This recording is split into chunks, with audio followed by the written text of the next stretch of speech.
Danes zjutraj so me moji rojaki iz Prekmurja, Slovenke in Slovenci, Madžarke in Madžari, dobesedno zasuli s telefonskimi klici in z zahtevo, da si pogledam včerajšnjo oddajo na nacionalni televiziji in izjavo madžarskega državnega sekretarja.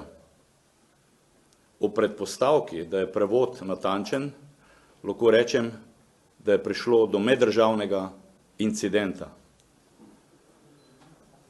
Na včerajšnji oddaji na nacionalni televiziji z naslovom Težišče je bil gost državni sekretar za narodno politiko Arpad János Potapi z madžarske vlade in pogovor je tekel o narodni politiki Madžarske oziroma njeni moralni in finančni zavzetosti za zamejske Madžare v preteklih 12 letih. Na novinarsko vprašanje voditeljice, kaj vam pride najprej na misel, ko slišite besedo Prekmurje, je državni sekretar madžarske vlade povedal, citiram, seveda najprej Mura kot reka, ki je mejna reka med Madžarsko in Slovenijo.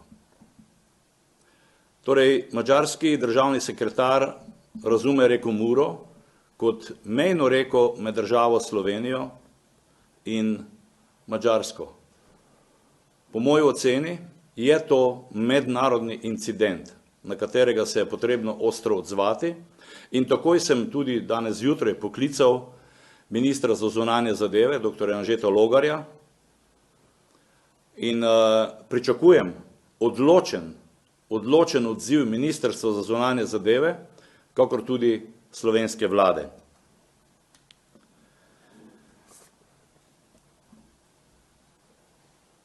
Madžarskemu državnemu sekretarju pa sporočam v imenu Slovenk in Slovencev, Madžark in Madžarov, ki živimo vsi skupaj v sožitju, že dolga desetletja v Prekmurju, dajte nam mir, gospod državni sekretar, dajte nam mir.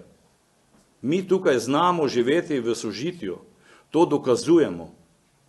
In ko pride do takšnih incidentov, so ljudje prestrašeni in zgroženi. Zato je moj telefon danes skorajda pregorel.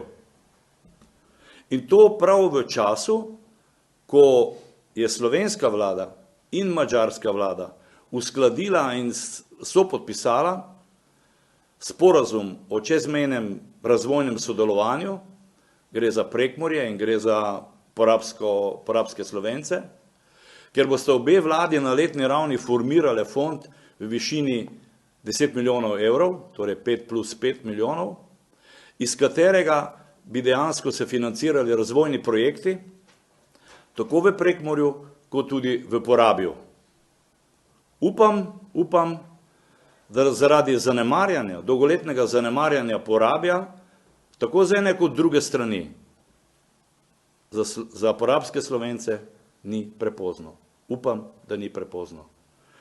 Kot rečeno, računam, s tem zaključujem in s tem želim pomiriti tudi moje rojake v Prekmurju, Slovenke in Slovence, Madžarke in Madžare, da se slovenska vlada, še posebej Ministrstvo za zunanje zadeve, na ta incident odločno in ustrezno odzove. Hvala lepa za vašo pozornost.